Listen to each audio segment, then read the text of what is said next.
actividad.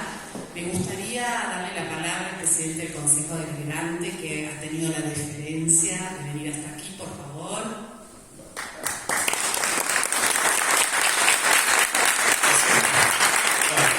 Muchas gracias, primero muy buenas tardes a todos y a todas. Agradecerles la presencia. Bienvenida a Telma acá al Honorable Consejo Deliberante. Esto fue una propuesta que nos sacaron desde el Colegio de Abogados. Nos plantearon un proyecto en el Consejo Deliberante que fue aprobado y transformado en un decreto. Declaramos esta charla de interés legislativo, fue acompañada por la totalidad del cuerpo del Consejo Deliberante, así que darle la bienvenida, espero que sea fructífera, que puedan debatir, que es muy importante abrir las puertas de este recinto para que la ciudadanía pueda participar, pueda aprender y generar, digamos, herramientas importantes para la vida, ¿no? Que eso es sobre todas las cosas. Así que voy a hacer entrega del reconocimiento de interés legislativo y le damos la bienvenida. Muchas gracias.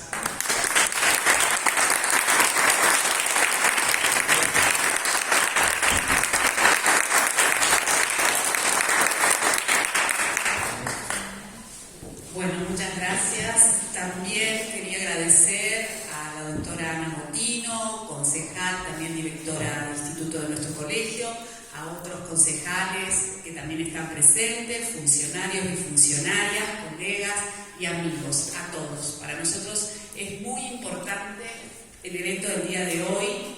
No quería dejar de leer esta declaración. Artículo primero, declárese de interés legislativo la realización de las actividades denominadas análisis del fallo Telma Fardín, aspectos básicos de la cooperación jurisdiccional en el área penal, organizada por el Colegio de Abogados de Moreno General Rodríguez, a realizarse en el día de hoy en la sala de sesiones Biólogo Augusto Tibó de este honorable cuerpo. Comuníquese. Bueno, muchas gracias. Le paso ahora la palabra a la doctora Galán.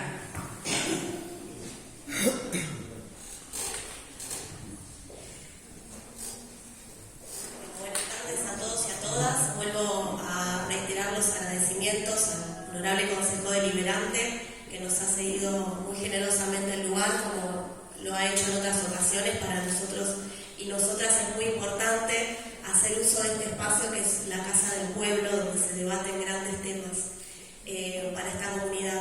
Bueno, al presidente Manuel Einstein, siempre me pregunto tu apellido, las concejalas Ana Motino y Romina Maslowski. También hay compañeros y compañeras de organizaciones que ayudan desde la abogacía y desde lo social a General Rodríguez, como son compañeras de Matices, de Espacio Hábitat, bueno, colegas, Fanny, nuestra directora de género de acá del municipio, con quien siempre articulamos temas importantes. Y bueno, voy a pasar también a hacer el agradecimiento a Eloísa Raya de Veras, nuestra vicepresidenta primera del Colegio de Abogados de Moreno General Rodríguez. Ella además es la secretaria académica y siempre está promoviendo temas tan importantes y de coyuntura para la sociedad, en conjunto con Maximiliano Ocampo, colega con el que venimos trabajando desde el Instituto de Derecho Político y el Instituto de Mujer y Género. Siempre estamos trabajando estos temas para poder poner en debate problemáticas que abordamos desde la abogacía, pero que todavía falta trabajar un montón. Así que, bueno, hoy nuevamente la tenemos a Telma.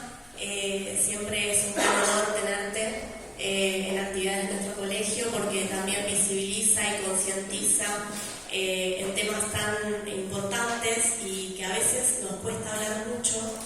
Y hablando, bueno, en primera persona, desde el trabajo que hacemos desde nuestra asociación civil Matices, este tipo de temas cuesta mucho acompañar y también poner en palabras, ¿no? Entonces nos parece muy importante, muy valiente y de una gran fortaleza cada vez que Telma escribe Por eso para nosotros y nosotras, vuelvo a reiterar, es muy importante tenerte acá.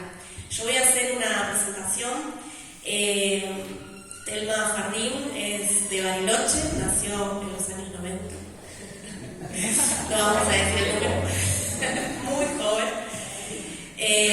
Según sus propias palabras, es primero actriz, su profesión desde los 6 años. Como escritora, es autora de los libros El arte de no callar, de 2019, y Ausencias, de 2022. Su próximo libro, No callarás, está disponible a partir del 15 de octubre, falta muy poquito. Publica artículos de opinión en Infobae y Las 12. Se transformó en una referente feminista desde su denuncia pública bajo el lema Mirá cómo nos ponemos. Desde entonces ha inspirado e inspira a millones de personas a denunciar los abusos sexuales que habían sufrido. Luego de dar a conocer su historia, los llamados a la línea de asistencia a las víctimas aumentaron un 1.200% en 24 horas. En 2023 creó la Fundación Telma Jardín, cuya finalidad es capacitar abogadas, psicólogos y psicólogas para el tratamiento y litigio estratégico con perspectiva de género, así como generar conciencia a través de la difusión por su rol como comunicadora. Actualmente cursa la carrera de Derecho y trabaja junto a ReproRights, Equality Now y MESECPI de la OEA para erradicar la violencia por motivos de género. Bueno, Telma, somos todos oídos. Gracias. Bueno, de vuelta, es un placer estar acá y que siga abierta la escucha. Gracias siempre por convocarme, Maxi, por poner en agenda estos temas. Gracias a todos porque iban nombrando y por ahí no las conozco, sí, de la vez pasada, pero imagino, aunque no conozco mano a mano cada una, el trabajo que hace en el territorio, que es el más difícil. Y a mí hoy me toca que es el de comunicar. Cuando vine el año pasado, no el anterior, estaba en un contexto muy distinto, en mi caso, y la temática, creo que también la coyuntura en relación a qué es lo que es decible. Me parece que justo mi caso tuvo esta particularidad que fue cambiar un paradigma de lo que era decible y lo que no, por tomarme esta posibilidad de pensar distinto, más allá del momento. Yo sé que generó como un fenómeno muy particular y creo que era un caldo de cultivo el que se había dado en el debate de todo el 2018 por el aborto legal, seguro y gratuito, e inevitablemente creo que había que hablar de otros temas, y entre ellos uno era el abuso, y por eso hago esta analogía en relación a lo que es decible y lo que no, porque también hoy, antes no se podía decir que una había sido víctima de abuso sexual, y hoy es muy difícil aceptar que es muy fácil decirnos y rebatirnos argumentos que hubiéramos creído que estaban pasando de moda, que ya nadie iba a preguntar por qué tardaste tanto en hablar, y sin embargo es algo que se sigue diciendo, sin embargo es algo que todavía nos preguntan, y que me parece que eso lleva a algo que dice cualquier ciudadano de a pie que quizás no tiene una investidura por la cual responder. Es algo que se traslada a la justicia, porque después, con tecnicismos, pero de vuelta es la justicia la que reproduce todos estos estereotipos a la hora de dar respuesta a través de sus fallos. Y justo antes de entrar me preguntaba uno de los periodistas ¿qué problema es este de la idea de por qué tardaste tanto en hablar? Digo, más allá de lo violento y lo revictimizante que es, porque hay muchísima bibliografía, que no voy a exponer yo porque no soy psicóloga, pero hay muchísima de por qué las víctimas tardan tanto en hablar. Hay pocos estudios porque faltan observatorios, pero los hay, sobre el tiempo que demora una víctima, y el promedio es aproximadamente 33 años, y la justicia no lo contempla. Y sin embargo la justicia sí nos da un margen, ¿no?, en el que dice podemos denunciar 10, 12 años. A mí me toca conocer un poco la lógica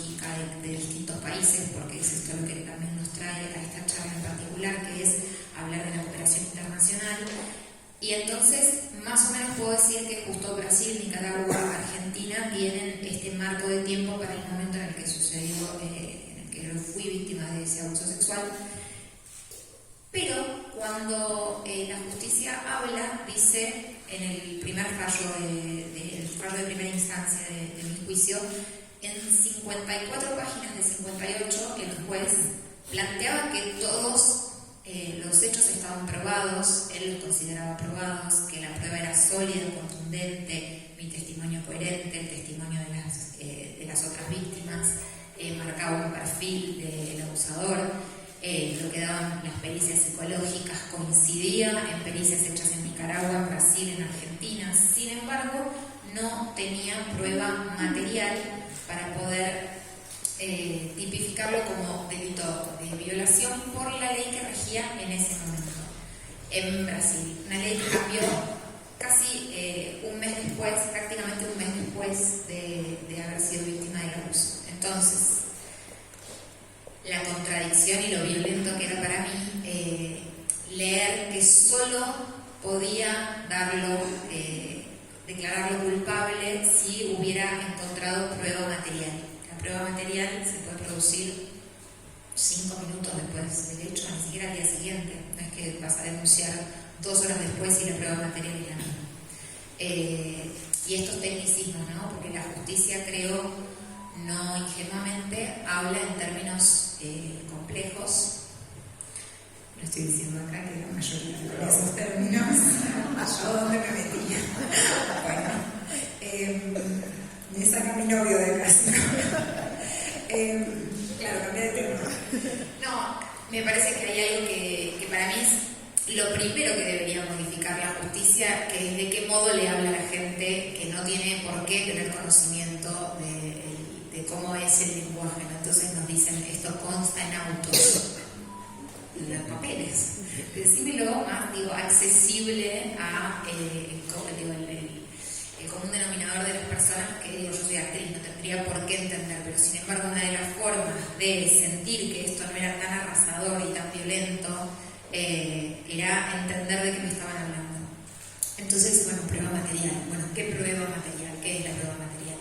Y claro que era imposible, 9 años después, cuando yo hice la denuncia, amparada por lo que la ley decía, porque a mí la justicia, cuando le dije, me dijo, sí, podés radicar acá tu denuncia en Nicaragua.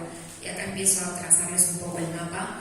Empieza siendo en Nicaragua, porque de hecho yo voy a la Fiscalía de Género en Buenos Aires, en Capital, y me dicen, tenés que denunciar dónde fue el delito. Una de las cosas que yo desconocía por completo. Yo en un primer momento creo que creía, tengo un recuerdo lejano, porque fue hace muchos años, pero creía que podía denunciar cerca de mi casa prácticamente, ¿no? Como, esto me sucedió a mí, yo soy la víctima, ¿qué tiene que pasar? Lo más fácil para mí. No, tenés que irte a Nicaragua. Me fui a Nicaragua, a Managua. Y cuando hago la denuncia, esa denuncia es recibida, entonces estaba dentro del plazo que la justicia contemplaba. Cuando, producto de que mi abusador, que vivía en Argentina pero que tiene nacionalidad brasilera, aprovecha su nacionalidad, porque la verdad es que no es que tenía un arraigo en ese país, sino que aprovecha su nacionalidad, sabiendo que Brasil no extradita nacionales, con una ley que entendemos que esa ley estaba muy bien que no se pudiera extraditar nacionales por el momento en el que se da esa ley, en el medio de las dictaduras cívico-militares de América Latina, donde era muy peligroso que se pudiera fácilmente extraditar a una persona. Entonces, algo que en un momento nació como una ley para proteger los derechos humanos, termina siendo algo que usa este abusador y muchos otros, porque estamos en un contexto donde es muy importante hablar de la cooperación internacional, porque sucede mucho que estamos en una lógica por época de grandes migraciones. Entonces es vital que esto esté lo más aceitado posible. Viajó a Nicaragua cuando él es acusado por Nicaragua formalmente, ya estaba en Brasil hacía 8 meses, Nicaragua tardó bastante en acusarlo. Además tenía la particularidad de que Nicaragua no acusaba en ausencia. Entonces hubo que activar un mecanismo que para ellos no es común, entendiendo que como era brasilero y no iban a extraditarlo, tenían que poder acusarlo a distancia.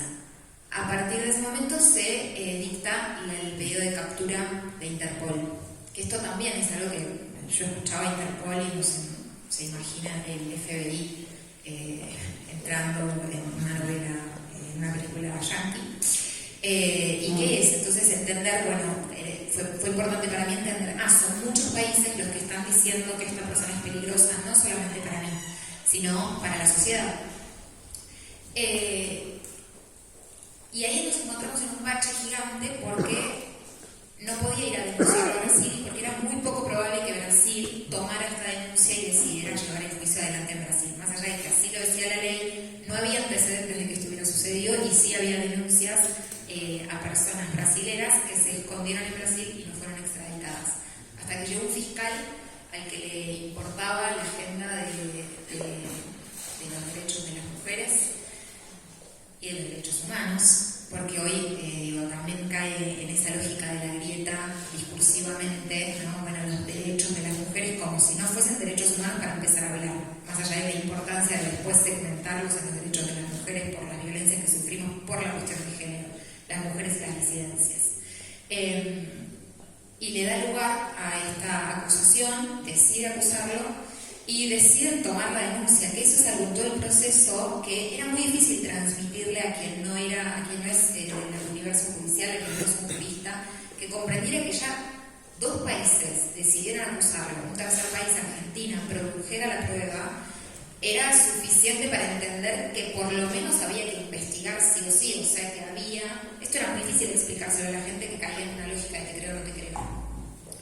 También creo que estamos en un momento en el que como época es muy interesante entender que decir yo te creo es un posicionamiento filosófico, que un poco sé que es por donde querés llevar por el plan filosófico y que el derecho, para mi sorpresa, tiene mucho de filosofía, porque todo es tan interpretativo que ahí es donde tenemos ese problema con muchas personas que desconocen, por un lado, lo que ya hay en materia de derecho internacional, porque Argentina firma acuerdos, tratados internacionales como la CEDAW, como la Convención de Belén do Pará, que como presentaba recién, tengo la suerte de trabajar con la gente de MESEPIC, que son las encargadas de monitorear que se cumpla la Convención de Belén do Pará, que tiene 30 años y que sin embargo la mayoría de los fallos no la cita siquiera, además de que cuando uno lee son muchísimos los puntos de los fallos que violan esos 30 puntos, pues son nada más que 30 los puntos de las recomendaciones de la Convención de Belén do Pará.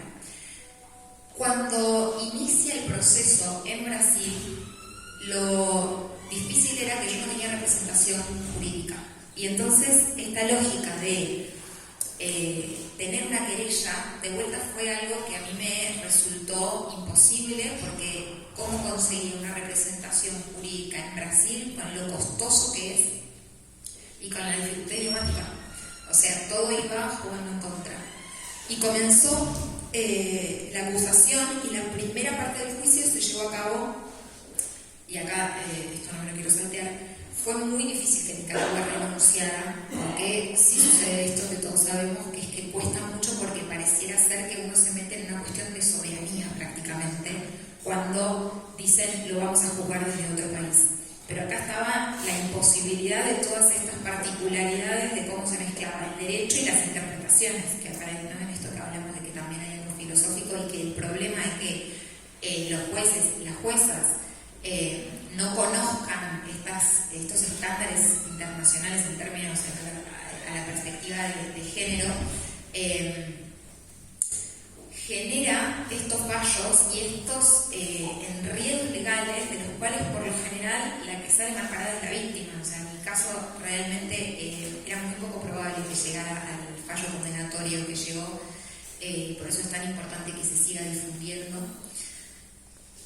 Llegado el momento de avanzar en el juicio, gracias a que Cancillería desde Argentina, con el trabajo enorme de Diego Salerno, hizo de enlace entre Nicaragua y Brasil para que Nicaragua se diera, y algo que estoy toda la charla pensando, les quiero decir, pero a su vez no los quiero subestimar, porque no le estoy hablando a gente que no tiene idea de lo que estoy hablando. Entonces estoy como en una disyuntiva todo el tiempo entre lo que digo, lo que explico y lo que no.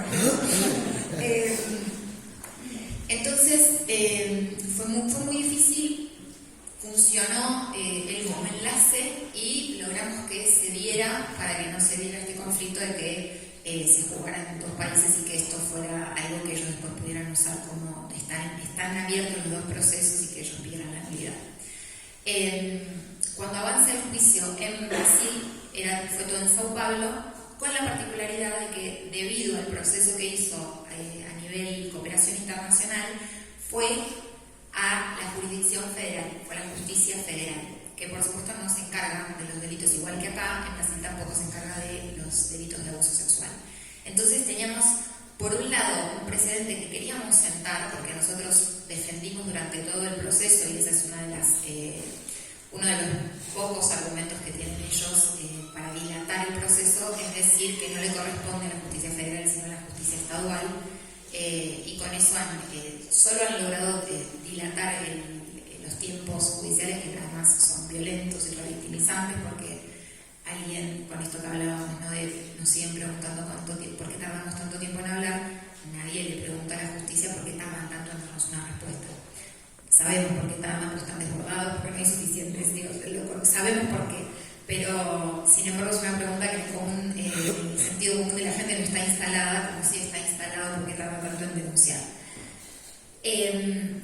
Y se logró que, como éramos todos la víctima principal, la víctima que está considerada solo el testigo principal, porque yo no tengo el lugar de víctima, sino del testigo principal en todo me parece que es importante también cómo se dicen las cosas. Está mal dicho que yo soy el testigo principal, yo soy la víctima.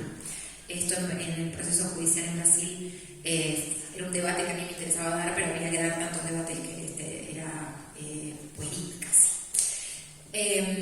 Afortunadamente permitieron que todo el proceso se diera en la presencialidad de Buenos Aires en la Fiscalía de Género de Cava, pero por supuesto sin que ninguno de esos agentes judiciales tuviera más que la responsabilidad de garantizar que todo se diera en los términos que Brasil pedía, pero sin ningún tipo de potestad. Había un juez subrogante y la fiscal Mariela Lagoseta, que además es la titular de la Fiscalía de Género de toda América Latina. Todavía está ella como la directora, creo que termina su mandato este año. Entonces, el juicio fue en Argentina y el único que estaba en Brasil era él por Zoom, además del juez, en un momento en el que además pasó toda la virtualidad, que fue positivo porque producto de la pandemia ya estaban ellos en una lógica de virtualidad, entonces un poco más aceitado tenían el mecanismo de cómo se declaraba por Zoom,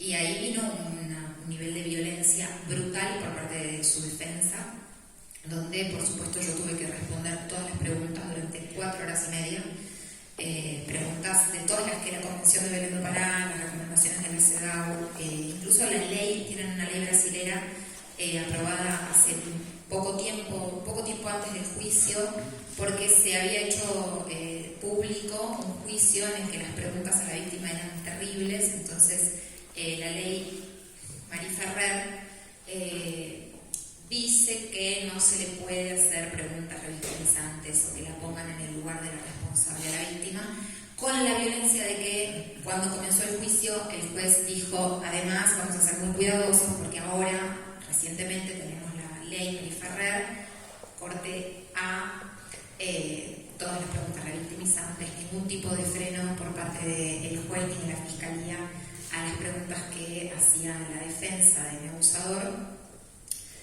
que por supuesto cuando tuvo que declarar no respondió preguntas. Hizo un monólogo de 40 minutos y cuando le preguntaron si iba a responder preguntas dijo que no.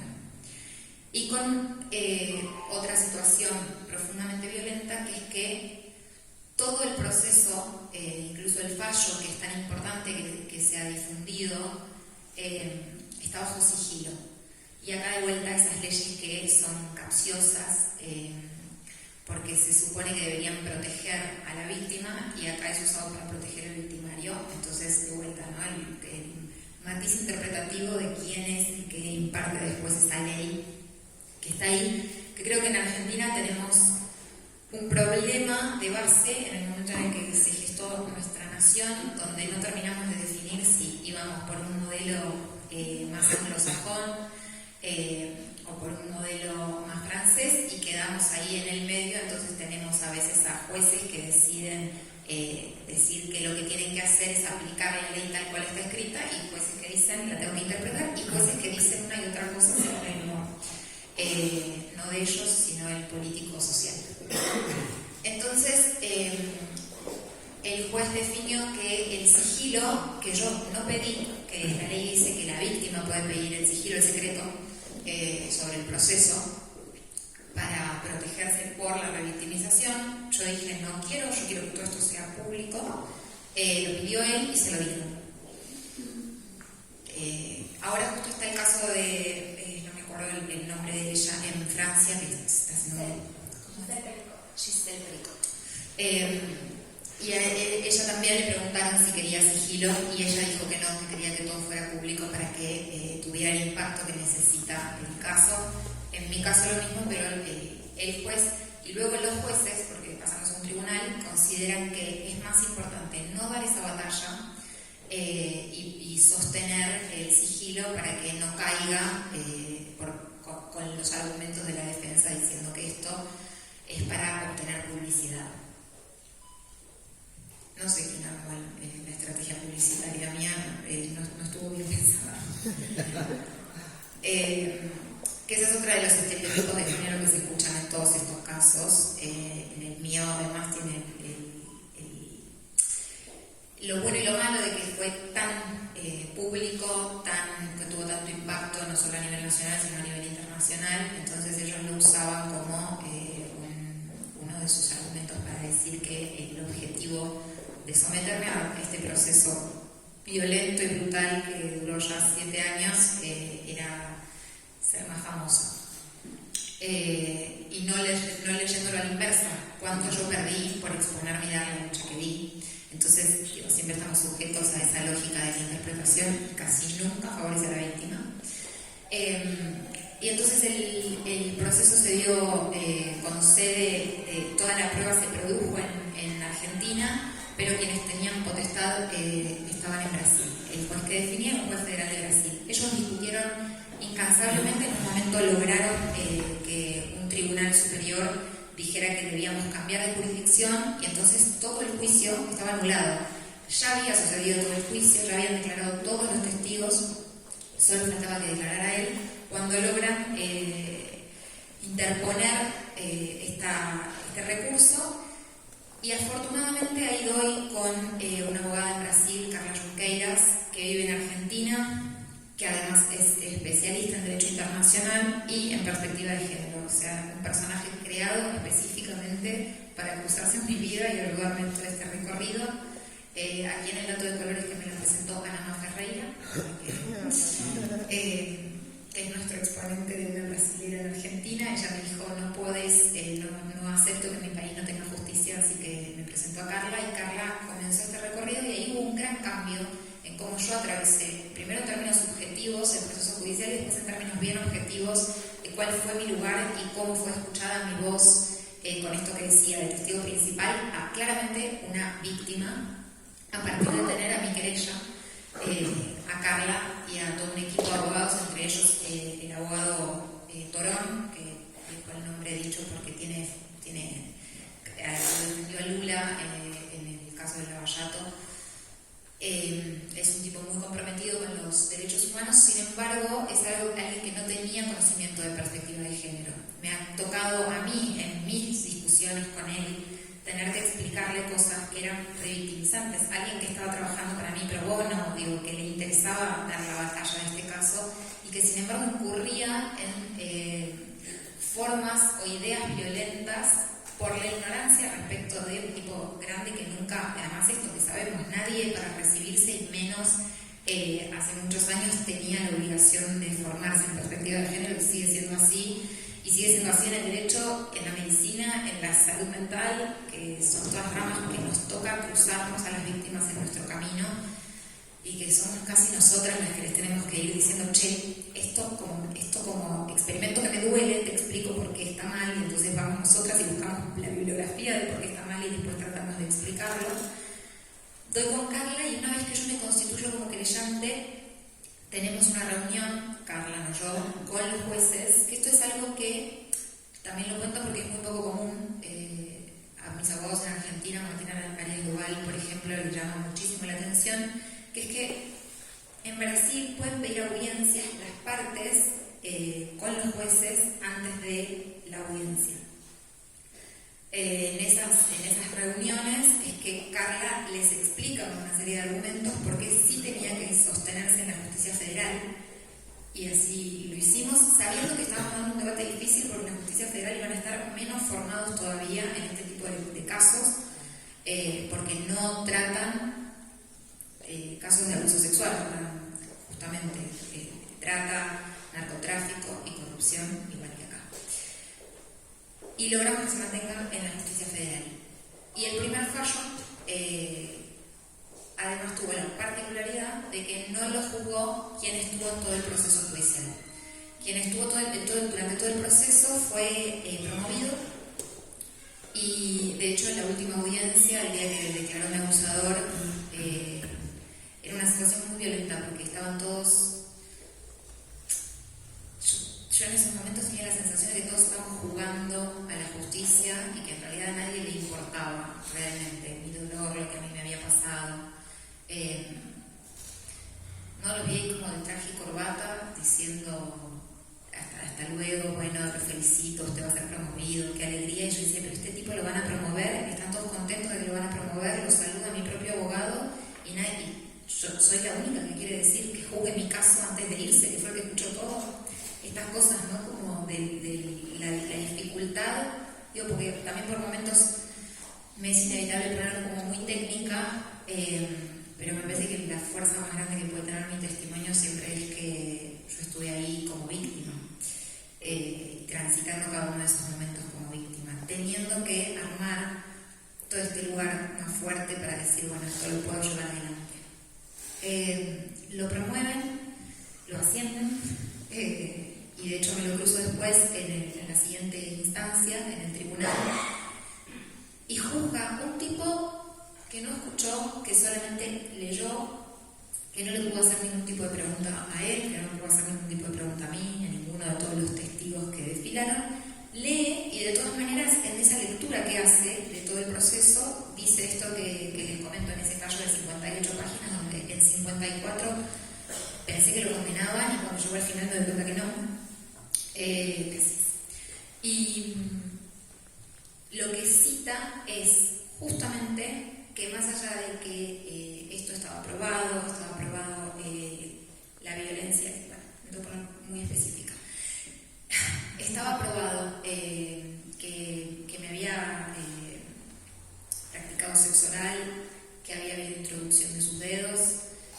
Sin embargo, como no podía hacerse completamente la certeza de que había habido penetración con el miembro, no podía tipificarlo como abuso sexual, porque por la ley de ese momento solo el acceso carnal con el miembro era abuso sexual, cuando el abuso sexual con acceso carnal hubiese sido lo anterior.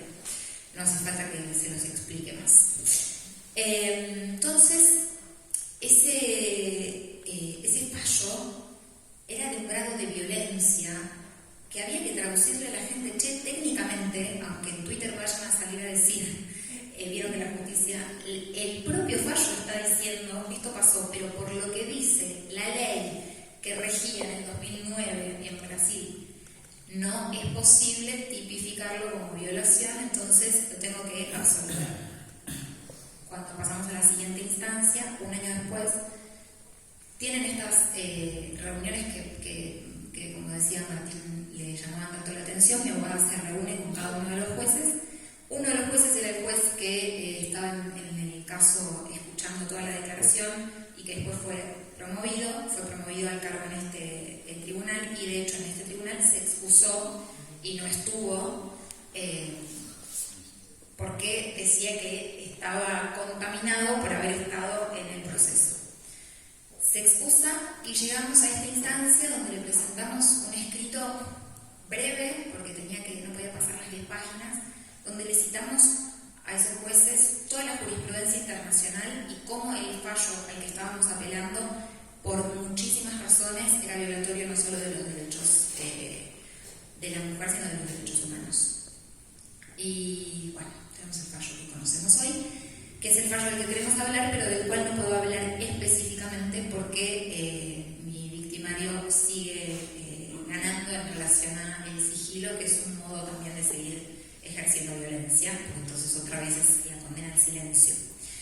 Pero sí se puede decir que es un fallo que desmiente la lógica de que yo tuve algún tipo de rédito en exponerme a lo que me expuse, explica que no hay ningún tipo de prueba, cita los tratados internacionales, cita fallos que tiene incluso la Corte Suprema de Brasil en relación a delitos de abuso sexual, explica que justamente, aunque digo, acá está lo llamativo para quienes no venimos del mundo del derecho, que es que como un juez dijo que no podía porque la ley no lo amparaba, y otros dos jueces dicen sí, la ley me ampara.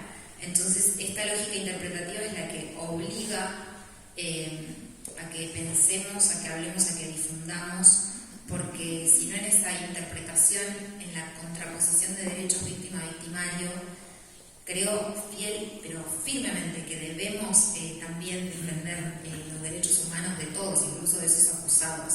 El problema es que no puede ser que siempre en la contraposición de derechos, sobre todo, sean vulnerados también los derechos del niño, ¿no?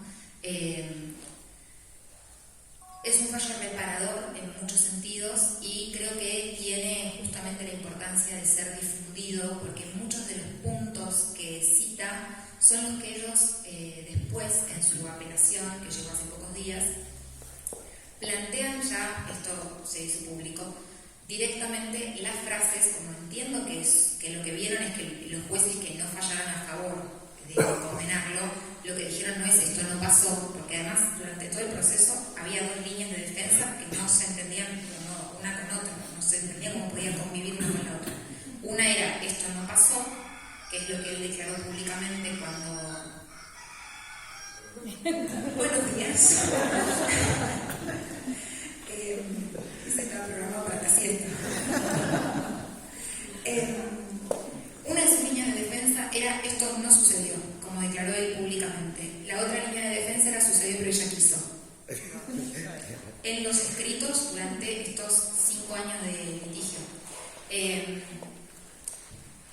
Y en el mismo escrito, no es que cambiaron de estrategia en el medio de un escrito a otro. En un mismo escrito tenían a una psicóloga diciendo, por ejemplo, que yo había sido víctima de una epidemia de una enfermedad que se propaga solo entre las mujeres, que es que por querer pertenecer a una moda denunciamos abusos, porque se puso muy de moda en Me Too. Parece que es eso lo que nos está pasando. Entonces, todos los argumentos eran prehistóricos, y acá yo pienso algo que es, no vamos a decir a esa psicóloga y a estos jueces que escuchan y le dan lugar a estos argumentos que a esta altura eso ya es mala praxis, pero yo entiendo que hace 30 años, pongamos, no tantos, 20, no supieran que una víctima tardaba mucho tiempo en poder ponerlo en palabras, que no supieran la coerción a la que someten los victimarios a las víctimas, sobre todo si son menores de edad, el trauma y lo que el trauma genera para poder después ponerlo en palabras. Pero 20 años después, eso es mala praxis, es como que algún médico no sepa que existe la insulina y se le muere un paciente. Bueno, antes de la insulina, entiendo, se te moría, pero no sabías, pero a esta altura ya tenés que saber. Sin embargo, esos debates más del sentido común me parecen imposibles darlos si no lo hablas desde un lugar muy técnico. Y en este último escrito, evidentemente se dieron cuenta que por lo único que pueden convencer a esos jueces de que está mal el fallo en segunda instancia es porque ley se aplica, si se aplica la ley del momento, o si no, si lo tipifican violación con los hechos, si les parece suficiente mi relato. Y en esto que sé que ya está circulando, hay 5 frases que, para resumir, ¿La amordazó? No. ¿La ahorcó? No. ¿Le pegó piñas? No. O sea, la lógica sigue siendo la idea de sometimiento físico como violencia, como si que te acusen no fuera violento. O sea, es una cosa brutal que ignora por completo la lógica de estos últimos años de la psicología en relación a cómo el miedo, además, otra cosa más chiquita. Mañana nos roban, ahora tenemos una conversación, ¿no? Me acaban de robar en la calle. ¿Y qué hiciste? Nos preguntamos, ¿y qué hiciste? Pero no, te gritaste, le pegaste, te defendiste. No preguntamos, ¿y qué hiciste? Porque casi que nos da miedo que se defienda la persona. No, che, no hagas nada, que se lleve la cartera porque mirá si te mata. Esa lógica nunca la aplican cuando hablamos de abuso sexual. Nunca aplican, che, quizás esa persona se quedó paralizada porque temía por su vida. Y esto es muy llamativo porque lo tienen como algo muy lógico cuando se habla de otro tipo de delito, no cuando se habla de abuso sexual, por esta lógica de lo que sucede en términos culturales, ¿no? Que la culpa siempre es de la mujer, siempre algo habrá hecho. Y nos damos cuenta entonces que fracasó su idea de que esto no sucedió porque en sus propias declaraciones a las horas de mi denuncia en la justicia y pública se ubica en el lugar del hecho, hablando en términos jurídicos. Sin embargo, lo sostuvo durante el proceso que había sido yo quien se le tiró encima. Incluso si no me conocen a los dos personalmente, dice claramente en el proceso judicial que mide 1,85 m y pesa un montón de kilos, y yo mido 1,60 m y peso 56, depende, en invierno peso un poco más. Entonces, estuvo atado a todos esos estereotipos de género a su defensa. El problema es que eso siga siendo escuchado por parte de jueces federales con la investidura, la responsabilidad que tienen, no solo por el mensaje que me dan a mí, sino por el mensaje que le dan a muchas otras, cuando una, y encima con la particularidad de mi caso que tuvo tanta llegada. Entonces yo imagino que del otro lado una persona que está escuchando dice, che, si esta piba no pudo, con todo el apoyo social que tuvo, con Amnistía Internacional, con Repro Rights, con Equality Now, con 3 ministerios públicos fiscales, con abogados trabajando pro bono, no le ganó al sistema, no solo a su abusador, sino a un sistema que parece ponerte obstáculos y que es una carrera de resistencia, porque no es quien llega más rápido, sino quien resiste llegar al final.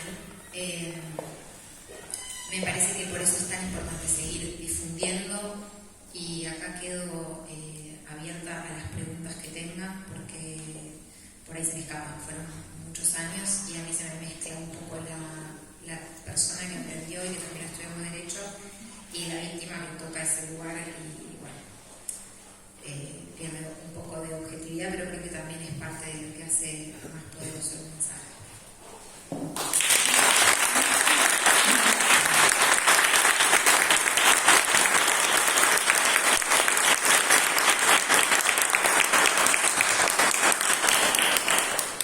Bueno, a ver si tienen preguntas. Yo tengo, pero primero el auditorio. Anita. Bueno, bienvenida, Telma, como siempre, los brazos abiertos en nuestro distrito. Te acompañamos, quiero que sepas eso, que te apoyamos, obviamente. Muy imperiosa tu charla para seguir aprendiendo, pero sobre todo para seguir luchando. Mi pregunta es, nosotros obviamente vimos el eco que tuvo, la repercusión que tuvo en nuestro país, el fallo, ¿no es cierto?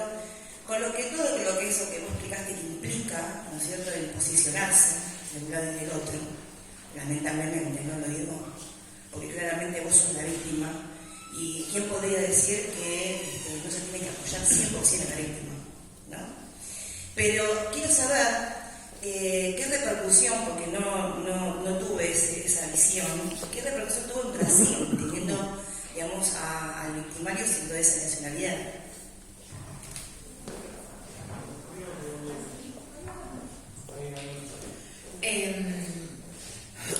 Sí, antes me quedé pensando que antes decía esto del posicionamiento en relación a cuando decimos yo te creo.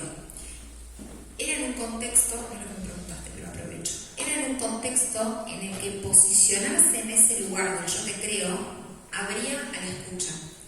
Creo que hoy también es importante decir que el yo te creo, por ejemplo en mi caso, está acompañado porque se ha querido trasladar a una lógica de escrache.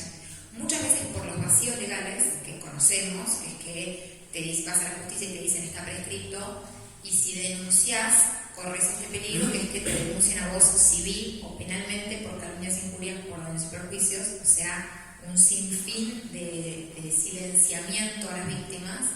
Y cuando nos posicionamos en el yo te creo, era romper ese silencio. Me parece que también es importante remarcar que en mi caso no estuvo en la lógica de un escrache, sino que permitió ese yo te creo porque tenía un amparo legal gigante, que es que me tomé un avión desde Nicaragua, que me denuncia en Nicaragua, después en Brasil y después. Y que entonces también hoy es importante que esos casos que recibimos, los recibamos y en primer lugar sea yo te creo que voy a escuchar y vamos a investigar, analizar esto, pero también que no es un cheque en blanco, yo te creo. Digo, me parece importante también que alguien como yo diga, no es un cheque en blanco.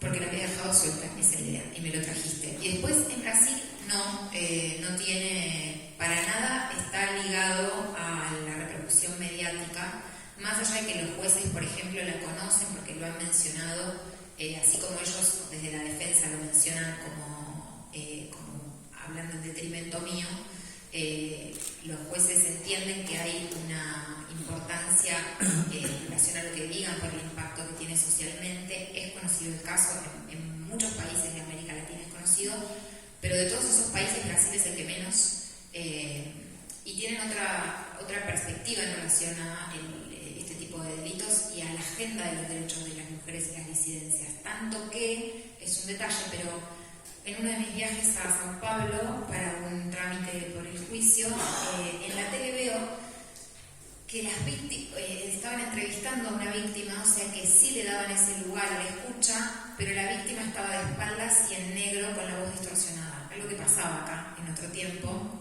que digo, fantástico si la víctima quiere mantenerse en el anonimato, nos sirve de vuelta el caso de Pericot, ¿era Michelle?